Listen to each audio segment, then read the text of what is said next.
দেখো এই কোশ্চেনটা দেখো, এখানে হচ্ছে একটা পরাবৃত্ত আর এটা একটা সরল রেখা। তো এই দুইটা ফাংশন দিয়ে তোমাকে আবদ্ধ ক্ষেত্রের ক্ষেত্রফল বের করতে বলছে। তো খুবই ইম্পর্টেন্ট কোশ্চেন। তো তোমার একদম শুরুতে তুমি ট্রাই করবা যখনই ক্ষেত্রফল বের করতে বলবে তুমি চিত্রটা আঁকার ট্রাই করবা, ঠিক আছে? তো আমি একটু ট্রাই করতেছি, দেখো ফার্স্টে হচ্ছে এই যে পরাবৃত্তটা, ঠিক আছে, এটা একটু আঁকার ট্রাই করতেছি।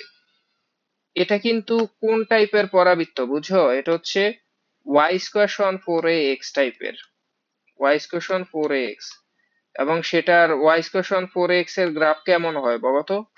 এটা কিন্তু তোমাকে বুঝতে হবে, ওয়াই স্কোয়ার সমান 4ax এর গ্রাফটা হচ্ছে এরকম, ঠিক আছে, এরকম, এটা আমরা জানি।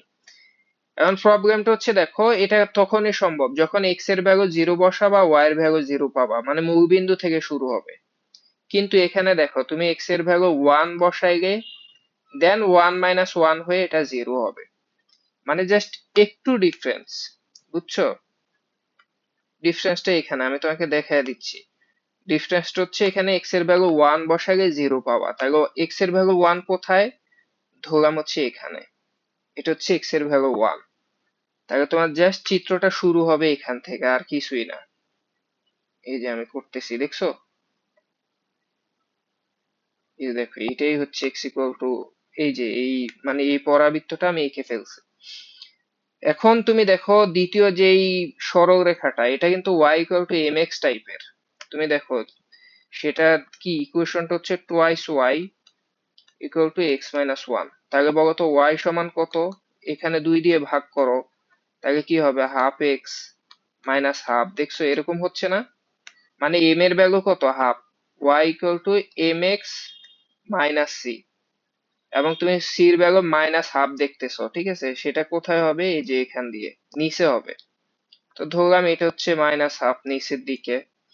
আরেকটা ব্যাপার তুমি এখানে দেখো, এখানেও সেম, এক্স এর ভ্যালু ওয়ান বসাইলে তুমি ওয়াই এর ভ্যালু জিরো পাবা, ওয়ান মাইনাস ওয়ান হয়ে জিরো হবে। তার মানে আবারও সে ওয়ান বিন্দুতেই কাট করবে। তার মানে আমি বুঝতে পারতেছি যে দ্বিতীয় ক্ষেত্র, দ্বিতীয় যে সরল রেখাটা, সেটা অবশ্যই এরকম হবে। এ দেখো আমি আঁকতেছি, দেখছো? হয়ে গেছে। তো এই দুইটা দ্বারা আবদ্ধ ক্ষেত্রের ক্ষেত্রফল কোনটা বলতো? সেটা হচ্ছে এই অংশটা, যে এইটা তোমাকে বের করতে বলছে। আমি কিন্তু অলরেডি এই বিন্দুটা জানি, এই বিন্দুটা হচ্ছে ওয়ান কমা জিরো। এই বিন্দুটা এখানে ওয়ান ছিল না এক্স এর ভ্যালু, ওয়ান কমা জিরো। তো আমি ক্ষেত্রফল বের করতে পারবো, আমি অলরেডি একটা বিন্দু জানি, আমার কিন্তু এই বিন্দুটা হলে আরো ভালো হইতো, তাহলে আমি পুরোপুরি লিমিট পেয়ে যাইতাম। তো সেটার জন্য কি করব, এখানে এই যে পরাবৃত্তটা আর সরল রেখাটা দুইটা সেট করছে, তাহলে তাদের সমাধান করলে এই পয়েন্টটা পাওয়া যাবে। তাহলে আমি সেটা ট্রাই করতেছি, দেখো তুমি দেখো এখানে ওয়াই স্কোয়ার সমান হচ্ছে এক্স মাইনাস ওয়ান। ওকে, আমি এগুলো মুছে ফেলি। তুমি এদিকে দেখো, ওয়াই স্কোয়ার সমান কি ছিল? এক্স মাইনাস ওয়ান ছিল না? আবার সেই এক্স মাইনাস ওয়ান মানে কি? Two Y, two Y. তাহলে আমি ওয়াই স্কোয়ার সমান লিখে দিব টু ওয়াই। দেখছো কত সহজ হয়ে গেছে? এখন জাস্ট কি করব, y square minus two y equal to zero, then y common now, তাহলে কি হবে? Y minus two equal to zero. তাহলে একটা point y equal to zero আর একটা হচ্ছে ওয়াই ইকুয়াল টু টু। দেখছো আমি ওয়াই এর দুইটা ভ্যালু পেয়ে গেছি। এখন ওয়াই এর ভ্যালু জিরো কোথায়? ওয়াই এর ভ্যালু জিরো এখানে বসায় দাও, তাহলে এক্স এর ভ্যালু ওয়ান পাবা, এটা তো আমি জানি। এরপর হচ্ছে ওয়াই এর ভ্যালু টু বসায় দেখো, তখন এক্স এর ভ্যালু পেয়ে যাবা। এখানে বসাও তাও পেয়ে যাবা। ধরো আমি এই জায়গায় ওয়াই এর ভ্যালু টু বসায় দিচ্ছি, তাহলে টু ইন্টু টু মানে কত? ফোর। ফোর ইকুয়াল টু কত হবে? X minus one. তাহলে এক্স ইকুয়াল টু কত হবে? ফাইভ হবে। বুঝছো, আমি দ্বিতীয় পয়েন্টটা পেয়ে গেছি, মানে এই পয়েন্টটা, বুঝছো, যে এই পয়েন্টটা হবে ফাইভ কমা জিরো। বুঝছো, তার মানে তোমার ইন্টিগ্রেশনটা হবে ওয়ান থেকে ফাইভ পর্যন্ত। এই যে আমি এখন ম্যাথ শুরু করে দিচ্ছি, ইন্টিগ্রেশন ওয়ান থেকে ফাইভ। দেখছো, ওয়ান থেকে ফাইভ করব। এবার বলো উপরের ফাংশন কোনটা? উপরের ফাংশন হচ্ছে পরাবৃত্তটা। পরাবৃত্তটা ওয়াই স্কোয়ার সমান যদি এক্স মাইনাস ওয়ান হয়, তাহলে ওয়াই এর ভ্যালু কত হবে? Root over X minus one, ঠিক আছে? মাইনাস লোয়ার ফাংশন কোনটা, এই সরলরেখাটা, এই সরলরেখা y এর ভ্যালু কত হবে, y এর ভ্যালু x-1/2 হবে না? তাহলে দেখো, অথবা তুমি এটাকে হাফ ইন্টু x-1 লিখতে পারো, ঠিক আছে। এই ইন্টিগ্রেশনটা কমপ্লিট করলেই তোমার ক্ষেত্রফলটা তুমি পেয়ে যাবা। তো এই যে এটাকে তুমি রুট এক্স মনে করতে পারো, রুট এক্স এর ইন্টিগ্রেশন আমরা সবাই জানি, একবারে মুখস্থ জানি, সেটা হচ্ছে 2/3 এক্স, মানে x-1টাই তো এক্স, আর পাওয়ার কত হবে 3/2। আশা করি তুমি এটা জানো, ডিরেক্ট ইন্টিগ্রেশন করে দিছি। তুমি বলতে পারো যে ভাই এটা তো এক্স না। হ্যাঁ, এটা এক্স না, এটার ডেরিভেটিভ কত হবে, এক্স এর ডেরিভেটিভ 1, 1 এর ডেরিভেটিভ 0, মানে অটোমেটিক শুধু 1 পাচ্ছ, সেই 1 দিয়ে ভাগ করলে কোনো চেঞ্জ আসবে না। আচ্ছা, তেমনি তুমি দেখো, এই যে এখানে হচ্ছে হাফ এক্স, ঠিক আছে, তাহলে হাফ এক্স এর ইন্টিগ্রেশন কি হবে, অথবা তুমি এইভাবেও চিন্তা করতে পারো, সেটা হচ্ছে হাফ কনস্ট্যান্ট সামনে রেখে দিলাম, ইটস ওকে, ধরো মাইনাস হাফ, এটা থাকলো, আর এটাকে এক্স মনে করলাম। এক্স এর ইন্টিগ্রেশন কি বলতো, এক্স এর ইন্টিগ্রেশন হচ্ছে x²/2, মানে তুমি লিখবা কি বলতো, তুমি লিখবা এক্স মানে x-1² শেষ। এখন তুমি বলতে পারো যে ভাই এটা তো এক্স না, এটা x-1, হ্যাঁ, এটাকে আবার ডেরিভেটিভ করো, দেখবা 1 আসবে, তো সেই 1 দিয়ে যদি এক্সটা ভাগ করো কোনো চেঞ্জ হবে না। তো আমি ইন্টিগ্রেশন করে ফেলছি, এখন হচ্ছে লিমিটটা বসায় দিই। ধরো লিমিটটা কত হবে, 1 থেকে 5। তো ফার্স্টে 5 বসাও, 5 বসালে এখানে কত হবে, 5 মাইনাস 1 মানে কত, 4। 4 এর উপর পাওয়ার 3/2 হয়ে কত হয় বলো তো। আচ্ছা আমি লিখি, ধরো 2/3, তারপর হচ্ছে 4, 4 এর উপর পাওয়ার কত, 3/2, মাইনাস, এখানেও যদি 5 বসাও, 5 থেকে 1 গেলে কত, 4, 4 স্কোয়ার মানে 16, আবার নিচে আছে 4, 16/4 মানে কত, 4। এটা হচ্ছে আপার লিমিট, মাইনাস কি হবে, লোয়ার লিমিট। লোয়ার লিমিট যদি তুমি 1 বসাও, বুঝছো, 1 বসালে এখানে 0 হয়, এখানেও 0 হয়, এটা বাদ। 1 মাইনাস 1 মানে তো 0, তাই এটা 0, ঠিক আছে। এখন এটা ক্যালকুলেশন করলে আনসারটা কত আসে বলতো। আচ্ছা, 4 এর উপর 3/2, এই পাওয়ারের ভ্যালু বুঝতে পারতেছি না, তাকে তুমি এটাকে চিন্তা করো এইভাবে, 2/3, আর 4 মানে কত, 2 স্কোয়ার না, তাকে তুমি লিখবা 2, আর স্কোয়ারের কারণে কি হবে, স্কোয়ারের কারণে এই 2টা কাইটা যাবে, বুঝছো, তাহলে এটা 2। আচ্ছা ধরো এই 2 স্কোয়ার লিখলাম 4 কে, তার উপর পাওয়ার কত, 3/2, মাইনাস 4, একটা লাইন বাড়াইলাম। এখন তুমি এদিকে দেখো, এই যে 2 2 কাইটা 2 কিউব, 2 কিউব মানে কত, 8, তাহলে 2/3 ইন্টু 8 মাইনাস কত, 4, তাহলে এখন 8 দুগুণে কত, 16, 16/3, 16/3 মাইনাস 4। এগুলো একটু হাতে করার ট্রাই করবা, বুঝছো, ভার্সিটি তো অ্যাডভান্টেজ পাবা। তো এটা লসাগু কত, 3, তাহলে 16 মাইনাস 3 4 12, তাহলে অ্যান্সার হবে 4/3, এটাই অ্যান্সার, বুঝছো। আশা করি তোমার কোনো কনফিউশন নাই। দ্বিতীয় কোশ্চেনটা দেখো, এখানেও ক্ষেত্রফল বের করতে বলছে। তো আমার ফার্স্ট কাজ হচ্ছে আমি চিত্রটা আঁকা ট্রাই করব, এরপরে বাকি কাজ, ঠিক আছে। তো চিত্রটা যদি আঁকতে চাই সেই ক্ষেত্রে, আচ্ছা দেখো আমি ট্রাই করতেছি। এখন তুমি এদিকে দেখো, এটা হচ্ছে y² সমান x, তাই না। তো এটা তো y² সমান 4ax টাইপের, তাই এটা শেপ কেমন হবে সেটা আমি জানি, এটা শেপটা হবে এরকম, ঠিক আছে। হ্যাঁ হয়ে গেল, তাহলে এটা হচ্ছে y² সমান x, এই পরাবৃত্তটা এঁকে ফেলছি, প্রয়োজনে নাম দিয়ে দেই y² সমান x। এখন দ্বিতীয়টা এটা কি বলো, এটা হচ্ছে একটা সরল রেখা, y equal to x-2। এখন তুমি দেখো y equal to যদি হয় x-2, x এর ভ্যালু যদি 2 বসাও, বুঝছো, তাইলে তো তুমি 0 পেয়ে যাবা, মানে এখানে x এর ভ্যালু 2 বসাও, 2 - 2 মানে 0, তার মানে এই যে x এর ভ্যালু সাপোজ এখানে 2, এই 2 তে হচ্ছে কাট করবে, এটা তুমি বুঝতে পারতেছো। আর একটা মূল বিন্দু, সরি, এটা একটা সরল রেখা y equal to mx plus c, এবং x এর ভ্যালু 0 বসালে এখানে যদি 0 বসাও, y এর ভ্যালু পাবা -2, তাহলে ধরো 0 তে -2, সাপোজ এটা এখানে, ঠিক আছে। আর 2 এখানে। তাহলে তোমার সরলরেখাটা কেমন হবে বলো তো? যে আমি বলতেছি, দেখো।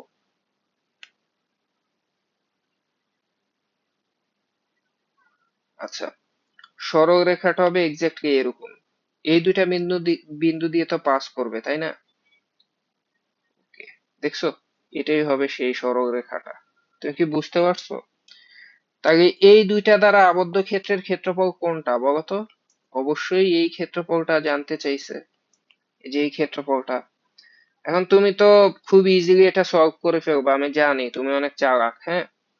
এখন এই যে ক্ষেত্রফলটা, বুঝছো, এটা কিন্তু দুই ভাবে বের করা সম্ভব।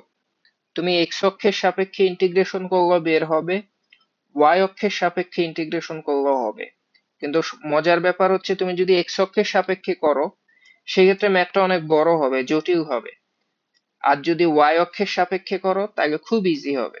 কারণ কি, দেখো, এই ক্ষেত্রফলটা কিন্তু দুইটা ভাগে ভাগ হয়েছে, কিভাবে জানো? দেখো, এখানে একটা অংশ ক্ষেত্রফলের, তুমি খেয়াল করো, আমি এটাকে আলাদা করে দেখাই। এখানে এই যে অংশটা, এটা একটা পার্ট। কেন এটা একটা পার্ট হইলো? কারণ তুমি দেখো এখানে, আচ্ছা আমি এটাকে ধরো সুন্দর করে দেখাই। তুমি এই ক্ষেত্রফল আর এই যে আলাদা ক্ষেত্রফল, মানে এইটা, দুইটা কিন্তু একটু ডিফারেন্ট, খেয়াল করছো? এখানে হচ্ছে উপরের ফাংশন এইটা, আর নিচের ফাংশন এইটা। আর দ্বিতীয় কেসে ইটস ওকে, উপরের ফাংশন আগের মতোই, কিন্তু নিচে কিন্তু সরল রেখা। বুঝছো? মানে আপার ফাংশন আর লোয়ার ফাংশন কিন্তু সেম না। এজন্য তুমি আন্দাজে করলে কিন্তু হবে না। কিন্তু আমি যদি ওয়াই অক্ষের সাপেক্ষে ইন্টিগ্রেশন করি, তো সেই ক্ষেত্রে আমি ক্ষেত্রফল খুব ইজিলি করতে পারবো। আমি দেখতেছি ওয়াই এর ক্ষেত্রে লিমিট হয়তো এখান থেকে শুরু হবে, এখানে শেষ। এই যে মানে এতটুকুর মধ্যেই তো ক্ষেত্রফলটা আছে, সম্পূর্ণ ক্ষেত্রফলটা। মানে জাস্ট লোয়ার লিমিট এটা, আর আপার লিমিট ধরো এই যে এটা, এর মধ্যেই হচ্ছে লিমিট। আর এখন দেখো ফাংশনের ক্ষেত্রে এটা হচ্ছে আপার ফাংশন, উপরে আছে, আর এটা হচ্ছে লোয়ার ফাংশন, মানে একটা ম্যাথ করলে হবে। তুমি কি বুঝতে পারছো আমি কি বলছি? আমি যখন ওয়াই অক্ষের সাপেক্ষে ইন্টিগ্রেশন করব, তখন দেখো উপরে ফাংশন হচ্ছে এটা, একটা সরলরেখা, আর নিচে হচ্ছে ওই পরাবৃত্তটা, মানে একটা ম্যাথ করলেই হবে। আর আগে কি হইতো, একবার উপরে এটা নিচে এটা, আবার উপরে এটা নিচে আরেকটা, বুঝছো, ডিফারেন্ট ফাংশন হইতো। এজন্য তুমি এক্স অক্ষের সাপেক্ষে করলে একটু তোমার জন্য কঠিন হবে। এজন্য আমি সাজেস্ট করি এই ম্যাথটা তুমি ওয়াই অক্ষের সাপেক্ষে সলভ করো। তো চলো আমি শুরু করি। তো সেজন্য তো আমি ওয়াই এর এই লিমিট দুইটা দরকার হবে, বুঝছো, এই দুইটা ছেদ বিন্দু আমার দরকার হবে। তো এই দুটো এখন তাকে সলভ করি, তাইলেই হবে। দেখো, আমার একটা দেওয়া ছিল ওয়াই সমান এক্স মাইনাস টু, আবার এক্স সমান কি জানে, ওয়াই স্কোয়ার। তাকে বসায় দিই। তাহলে এখানে ওয়াই ইকুয়াল টু এক্স সমান হচ্ছে ওয়াই স্কোয়ার মাইনাস টু, বসাইলাম। তাহলে কি হলো, Y square minus Y minus two equal to zero. তো দেখো আমি একটু মিডল টার্ম করার ট্রাই করি। ওয়াই স্কোয়ার, আর এটাকে লিখবো মাইনাস টু ওয়াই, দুই একে দুই, তাই না? প্লাস লিখবো ওয়াই মাইনাস টু ইকুয়াল জিরো। তাহলে এটা কি হচ্ছে, Y minus two plus one common নিলে কি হবে, ওয়াই মাইনাস টু, জিরো। তাহলে ওয়াই ইকুয়াল টু একটা হবে টু, সরি ধরো ওয়াই মাইনাস টু আর হচ্ছে ওয়াই প্লাস ওয়ান, ঠিক আছে, ইকুয়াল টু জিরো। তাহলে ওভারঅল কি হবে, ওভারঅল ওয়াই এর ভ্যালু, ওয়াই দুইটার ভ্যালু, একটা হচ্ছে মাইনাস ওয়ান আর একটা হচ্ছে টু। তার মানে আমি বুঝতেই পারতেছি এই ওয়াই এর ভ্যালুটা হচ্ছে মাইনাস ওয়ান, এইদিকে এটা মাইনাস ওয়ান, আর এইদিকে এই পয়েন্টটা, ঠিক আছে, মানে এই পয়েন্টটা টু হবে। তাহলে ইন্টিগ্রেশন কই থেকে কই করব বলতো? ইন্টিগ্রেশন করব lower limit minus one, upper limit two, ঠিক আছে। এই যে ইন্টিগ্রেশনটা হবে এখান থেকে এটুক পর্যন্ত। এবার ফাংশন এইদিকে দেখো, আপার ফাংশন মানে উপরে ফাংশন এইটা, এই দিক থেকে চিন্তা করবা, এটা উপরে আছে। তো এটা কোনটা, সরল রেখা। তো এখানে তুমি এক্স সমান কি লিখতে পারো বলতো? এক্স সমান লিখতে পারো ওয়াই প্লাস টু। এই যে সরল রেখাটা, আমি লিমিটটা কিসের নিচ্ছি, ওয়াই এর ভ্যালু নিচ্ছি না? তাহলে ফাংশনটা নিতে হবে এক্স এর ভ্যালু। তাহলে তুমি বলো তো এক্স সমান কি, ওয়াই প্লাস টু, বুঝছো, টু ওই পাশে নিলে। তাহলে একটা ফাংশন হবে কি, একটা আপার ফাংশন হবে y plus 2 minus lower function কি হবে বলো, নিচের ফাংশন কি হবে, নিচের ফাংশন তো এইটা, ঠিক আছে, তো এই ফাংশন কি y equal to x square, তাহলে x সমান কি y স্কোয়ার, তাহলে দেখো এখানে x এর ভ্যালু হচ্ছে y স্কোয়ার। শেষ, এই ইন্টিগ্রেশনটা করব, এটা করা মাত্র ম্যাথ হয়ে যাবে। dy y এর সাপেক্ষে, ওকে। এখন দেখো y এর ইন্টিগ্রেশন কি হবে, y স্কোয়ার বাই 2 প্লাস 2 এর ইন্টিগ্রেশন 2y, এটা কনস্ট্যান্ট, মাইনাস y স্কোয়ার এর ইন্টিগ্রেশন কি y কিউব বাই 3। শেষ, লিমিট বসায় দিব, লিমিট কত,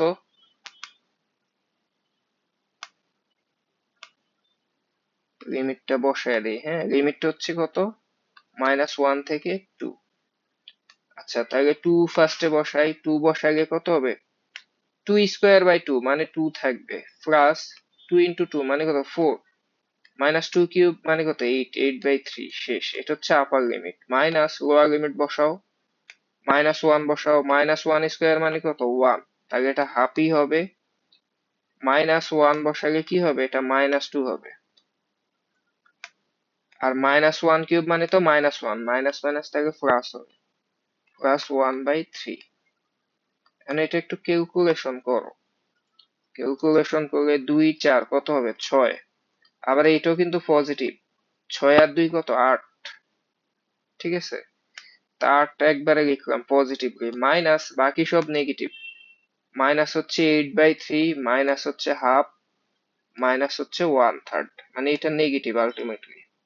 তো বাকিগুলো একসাথে করো তো, ধরো 8/3 প্লাস হাফ প্লাস 1/3, গসাগু কত, গসাগু মনে হয় 6, 6 হলে 16 প্লাস 3 প্লাস 2, 19 21, 21/6, তো এটাই বিয়োগ করতে হবে, তাহলে 21/6 বিয়োগ করো, তাহলে গসাগু কত 6, 6 টা 48, 48 থেকে 21 গেলে 27, 27/6 মানে কত, 3 দিয়ে সবাইকে ভাগ করলে উপরে 9 নিচে 2, এটাই অ্যান্সার। আশা করি বুঝতে পারছো। তো তোমার কিন্তু এত সময় নষ্ট করার দরকার নাই, তোমার বুঝতে হবে কখন এক্স এর সাপেক্ষে করলে সহজ, কখন ওয়াই এর সাপেক্ষে করলে সহজ। দেখো এই কোশ্চেনটা দেখো, এটা খুবই ইম্পর্টেন্ট কোশ্চেন এবং এটা আমাদের আজকের দিনের শেষ কোশ্চেন। তো এই টাইপের কোশ্চেন নর্মালি আমরা সলভ করতে পারি, মানে রুটের মধ্যে যখন কিছু একটা থাকে, নর্মালি এইভাবে থাকে, আমরা এরকম দেখছি যে ধরো এ স্কোয়ার মাইনাস এক্স স্কোয়ার থাকে, তখন আমরা নর্মালি এক্স সমান এ সাইন থিটা ধরতাম। এটা কেন ধরতাম, কারণ যখন এক্স সমান এ সাইন থিটা ধরবো, তাহলে এক্স স্কোয়ার সমান কি হবে, অটোমেটিক এ স্কোয়ার সাইন স্কোয়ার থিটা, এরকমটা হবে না, সাইন স্কোয়ার থিটা, এটা হইতো। লাভটা কি, এই যে এ স্কোয়ার দুইটা সেম হইতো, বুঝছো। তো এখন যখন এখানে 4 আছে, কিন্তু দেখো ওয়াই সমান এটা কিন্তু স্কোয়ার না, তো যেহেতু স্কোয়ার না, তাহলে তো তুমি তো আর এটা কি স্কোয়ার করতে পারবা না, তো সেই ক্ষেত্রে ওয়াই টাকে অটোমেটিক স্কোয়ার সহ ধরতে হবে, মানে তুমি ওয়াইটাকে এমন ভাবে ধরবা, দেখো আমি ওয়াই সমান কত ধরবো জানো, 4 ধরবো ফার্স্টে, কারণ কি, কারণ এখানে অলরেডি 4 আছে, আর এটা তো স্কোয়ার করার সুযোগ নাই, এজন্য আমি 2 ধরবো না, যদি স্কোয়ার করতাম তাহলে 2 স্কোয়ার নিতাম, কিন্তু এখন একবারে 4 ধরলাম। আবার ওয়াই কে যেহেতু স্কোয়ার করতে পারবো না, এজন্য একবারে লিখে দেবো 4 সাইন স্কোয়ার থিটা, এটা ধরবো, মানে এটা হচ্ছে আমাদের টেকনিক্যাল লাইন। তুমি যদি এটা বুঝতে পারো, বাকি আর কিছুই করতে হবে না, বাকিটা ইজি, অলরেডি ধরো ম্যাথ শেষ, ঠিক আছে। তাহলে বলো তো dy সমান কত হবে, মানে ডেরিভেটিভ করি, 4 এর 4 থাকুক, সাইন স্কোয়ারের ডেরিভেটিভ কি, সাইন স্কোয়ার, তাহলে এক্স স্কোয়ারের ডেরিভেটিভ 2x, তাহলে তুমি লিখবা 2 সাইন থিটা, হ্যাঁ, কিন্তু এটা তো এক্স না, এটা সাইন থিটা, সাইন থিটার ডেরিভেটিভ কি কস থিটা, শেষে কি দিবা ডি থিটা, দেখছো। আর লিমিটটাও তুমি চাইলে চেঞ্জ করতে পারো, দেখো এখানে লিমিট 0 থেকে 4 পর্যন্ত, তুমি যদি y এর ভ্যালু 0 বসাও, এটা 0 হয়ে যাবে, সাইন 0, সাইন থিটা কখন 0 হয়, 0 ডিগ্রির ক্ষেত্রে, তাহলে তুমি থিটা একটা পাওয়া 0, এটা বুঝতে পারতেছি। আর একটা হচ্ছে তুমি যদি y এর ভ্যালু এখানে 4 বসাও, এই যে তো এই ফোর দুইটা কাইটা কি হবে, ওয়ান হবে। ঠিক আছে, তো সাইন থিটার মান কখন ওয়ান হয় বা সাইন স্কোয়ারের মান কখন ওয়ান হয়? উত্তর হচ্ছে 90। তোমাকে এটা দ্রুত বুঝতে হবে। তো এবার ম্যাথটা বসায় দেই, দেখো ইন্টিগ্রেশন জিরোর জায়গায় জিরো, আর এখানে বসাবো কত, এখানে বসাবো পাই/2। তারপর এখানে ওয়াই আছে তাই না, ওয়াই সমান কত লিখবা, ওয়াই সমান 4 sine square theta, 4 sine square theta. আর এখানে ভিতরে কি হবে, 4 মাইনাস ওয়াই, ওয়াই সমান কত, 4 সাইন স্কোয়ার থিটা, লিখে দাও 4 সাইন স্কোয়ার থিটা। আর শেষে কি আছে, ডিওয়াই, ডিওয়াই সমান কোনটা, এটা না, তাই এটা বসায় দিতে হবে।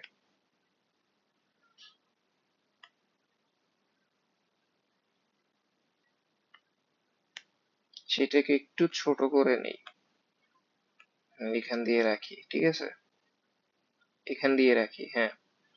তো ডিওয়াই সমান আমি কত লিখবো, লিখবো 4 ইন্টু 2, তাহলে একবারে 8 লিখি, তাহলে 8 সাইন থিটা কস থিটা, তাই না, 8 লেখো sine theta cos theta D theta, বুঝছো? হ্যাঁ, এবার এটাকে একটু সিম্পলিফাই করি আর একটু, 0 থেকে পাই/2 লিমিট, এই 4টা বাহিরে কমন নিলে কত হবে, 2 হবে, সেই 2 এর সাথে 4 গুণ হয়ে কত হবে, 8, আবার এই 8 গুণ হয়ে কত হবে, 8 8 64, এই যে 64। আর এখানে হচ্ছে সাইন স্কোয়ার, এখানে সাইন, তাহলে কি হবে, সাইন কিউব, তাহলে সাইন কিউব থিটা, হ্যাঁ।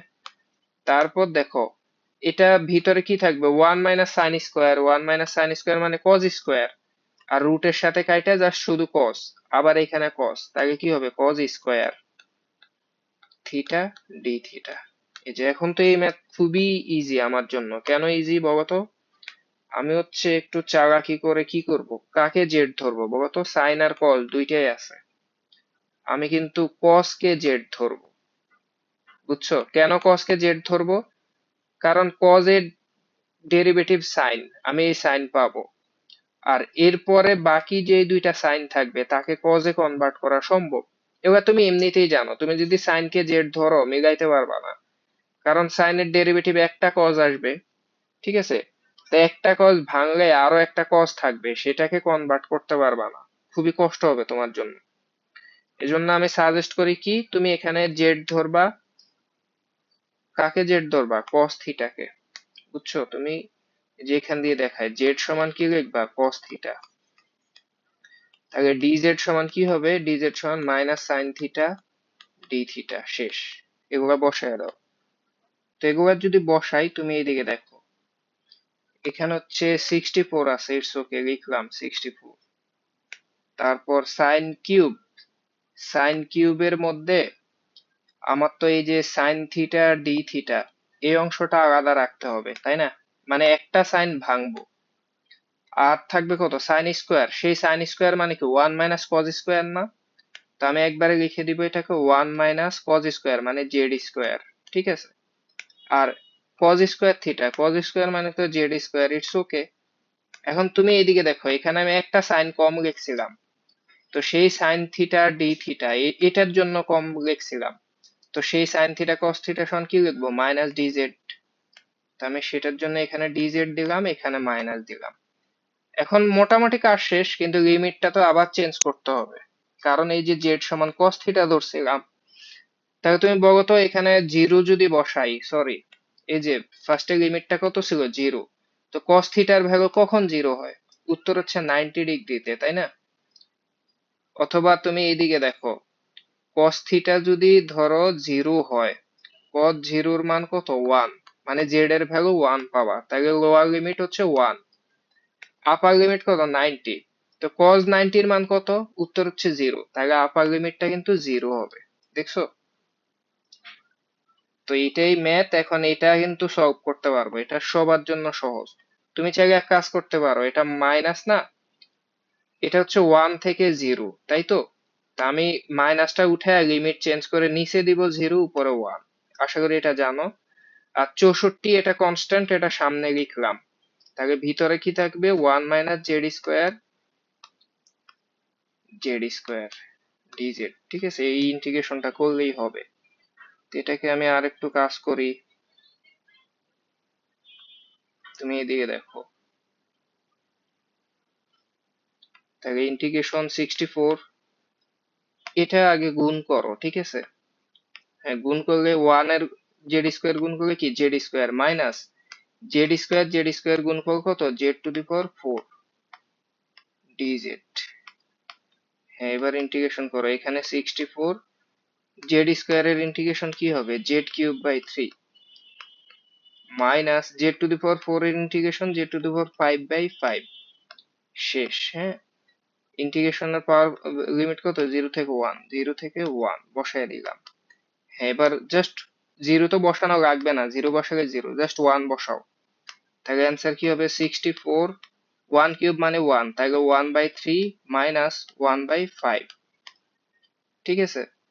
তো এটা লসাগু করো তো, 64 লসাগু কত 3 5 15, 15 হলে 5 মাইনাস 1, ঠিক আছে, সরি 5 মাইনাস 3 হবে। হ্যাঁ, তাহলে এটা গুণ করলে গুণফলটা কত 64 ইন্টু 5 মাইনাস 3 মানে কত 2 ডিভাইডেড বাই 15, তাহলে ওভারঅল কত হয়েছে 128 বাই 15, তাই না? খুবই ভয়ঙ্কর একটা রেজাল্ট আসছে। এটাই কিন্তু আমাদের অ্যান্সার, 128 বাই 15। তো আশা করি তুমি এটা বুঝতে পারছো। এরপরও যদি কোনো কনফিউশন থাকে অবশ্যই কোশ্চেন করবা। তো এটা ছিল আমাদের আজকের দিনের শেষ কোশ্চেন। সবাই সুস্থ থাকো, ভালো থাকো, দেখা হবে পরের ক্লাসে। আল্লাহ হাফেজ।